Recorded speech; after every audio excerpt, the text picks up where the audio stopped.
안녕하세요. 닥터부동산TV 리스입니다. 오늘은 부산의 주택시장을 점검해보고 투자자의 포지션을 잡아보겠습니다. 올해 6월과 9월 두 차례에 걸쳐 세종을 제외한 지방 전체를 규제지역에서 해제했던 국토부는 11월 9일 서울, 경기 네 곳을 제외한 수도권과 지방 전체를 부동산 규제지역에서 해제했습니다. 그러니까 일부 조정 대상 지역으로 지정되어 있던 부산은 지난 9월 모든 지역이 부동산 규제지역에서 해제된 상태였습니다. 그런데 규제가 사라지면 대출, 세금, 청약 조건 등이 어떻게 달라질까요? 9억 이하 주택을 구입할 경우 주택담보대출은 70%까지 가능하며 다주택자와 10억 초과 주택을 구입할 경우에도 대출이 가능합니다. 그리고 거주 요건이 없어지므로 전입 의무가 없고 양도세, 비과세는 2년 보유 조건만 충족하면 됩니다. 그리고 양도할 경우 장기 보유 특별 공제도 받을 수 있으며 양도세 중과도 없고 일시적 2주택일 경우 종전주택 양도기한은 3년입니다. 청약에 있어서도 7년 재당첨 기간 제한이 없어지고 청약 대상도 세대주와 세대원 다 가능합니다. 다만 전매 제한은 3년 그대로 유지됩니다.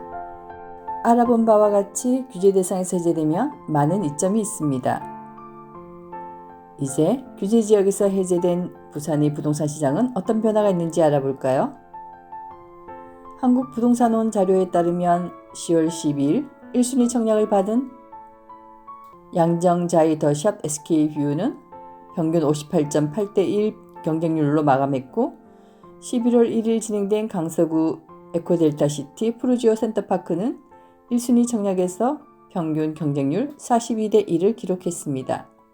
이러한 현상에 대해서 부동산 업계에서는 규제 해제 효과로 매수 대기자가 몰리는 것으로 분석했으며 대구, 울산 등 다른 지방과 광역시에서 미분양 주택이 급증하는 것과 대조적으로 부산 아파트 청약 시장에 온기가 돌고 있다라고 11월 7일 한국경제신문은 보도하고 있습니다. 시장 상황이 이렇다면 이제 실수요자들은 투자해도 괜찮을까요? 제 대답은 아직입니다. 이러한 대답의 근거는 부산은 9월 조정지역 해제에도 불구하고 거래량이 지속적으로 줄고 있으며 주택가격 변동률도 커지고 있습니다.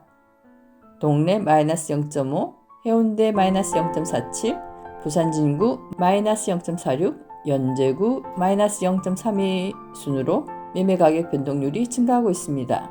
그렇다면 이 외의 지역은 안전할까요? 아니요, 다른 지역도 안전하지 않습니다.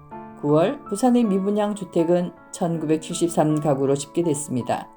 이것은 작년 9월 962가구의 2배 수준으로 올해 5월 이후 5개월 연속 증가 중입니다. 미분양 주택 현황에서 눈여겨볼 내용은 전용 85제곱미터 이하에서 미분양이 많다는 사실입니다. 특히 사하구와 동구, 사상구, 부산진구에서 소형 평수의 미분양이 높게 나타나고 있고 서구는 85제곱미터 초과 미분양이 가장 높게 나타나고 있습니다. 이것이 의미하는 것은 이 지역은 향후 추가 하락폭이 커질 수도 있다는 것입니다. 여러분은 요즘 정부가 급하게 정책을 쏟아내고 있다는 느낌을 받지 않나요? 정부도 이렇게 빠른 속도로 가격이 떨어질 줄 예상 못했을까요? 지금 수준에서 한국의 가계대출은 세계에서 리스크 1위임에도 불구하고 벌써 대출 규제 완화 정책이 나왔습니다. 저는 이것을 추가 하락 사인으로 해석하고 있습니다. 향후 부동산 시장을 안정시킨다는 명목으로 규제 완화와 부동산 부양 정책이 계속 나올 것입니다. 그러나 대내외 경제 여건이 개선되지 않은 상황에서는 부동산 규제 완화 정책이 쏟아져 나온다 해도 당장 부동산 경기를 부양하기는 어렵습니다. 그러니 여러분은 섣불리 투자에 나서지 않기를 바랍니다. 이상 리즈의 부동산 브리핑이었습니다.